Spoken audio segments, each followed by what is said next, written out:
Jon Moxley in an Eliminator match against Konosuke Takeshita. I swear, I'm going to get this name right by the time this kid wins a championship in AEW. And I'm guaranteeing this happens because this kid is good. He's really damn good. I think he's 27? I think they said. He's got great strikes. He's got great agility, great athletic ability in the ring. Could tell a story. But one thing that got me most in this match, the dude can sell better than anyone on the AEW roster. He really can. I don't know if there's anybody that can sell better than this kid. He sold the hell out of the blood coming out of his head. You know, he had moments where like a shot of adrenaline got him to the move and he passed out. He's got it. He understands everything that needs to happen in the ring. Now, again, he's one of those that we'll see what he does character-wise, and language barrier is going to be a problem. But I think in AEW could kind of get away with that, where he could get a decent mid-card, upper mid-card push in AEW, despite him not officially being on the roster. Yeah, and you know what I like about him is the fact that even like at certain points in the match, if you go back and watch it, like there were times where, and I hate the spot because one, it's overused, and two, it's just screams like phony, like where the guys stand across from each other and throw the elbow strikes or just chop each other or punch each other back and forth.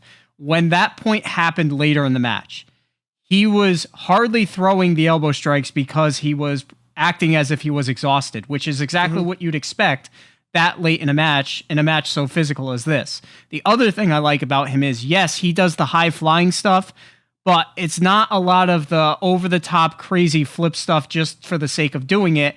He throws in like a frog splash or, like a high spot was him. Like, I think he reversed the Death Rider into a blue tiger bomb or whatever that move's called. I believe that's what it's called.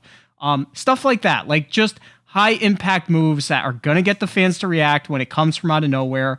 And yeah, I out of the couple of times that he's been on Dynamite, he's definitely taken advantage of his opportunities, and this was no exception to that. So he had a great match with Moxley last night.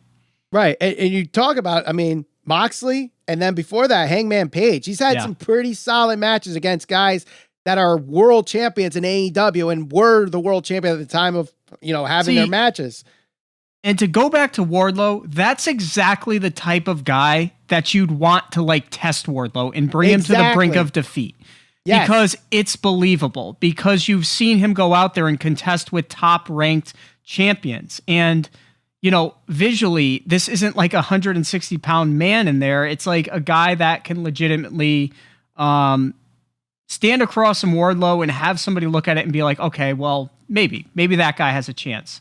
So, I don't know where they're going to go with him, but I definitely think that, when you compare him to like somebody like a Wheeler Yuta who just came from kind of out of nowhere based on a couple of good weeks with a bunch of really good matches, I think that they can do something very similar with him. Yes, I agree. I totally agree. Like, even if, because he bled with Moxley, does this mean he goes into the Blackpool Combat Club? Because that was the same initiation that Wheeler Yuta had to do. Yeah. You bleed with me, you're on my side. So, could this be that Konosuke Takeshita, I think I said that right, is going to join the Blackpool Combat Club? And I think that would be great for him because you have the mouthpiece in William Regal for him. And then there you go. It's off to the races with this kid. Now, if I don't know what his contract is in Japan. I think he's with DDT. And I don't know what the extent is. But if Tony Khan could get this kid signed to AEW, that's a great signing for him.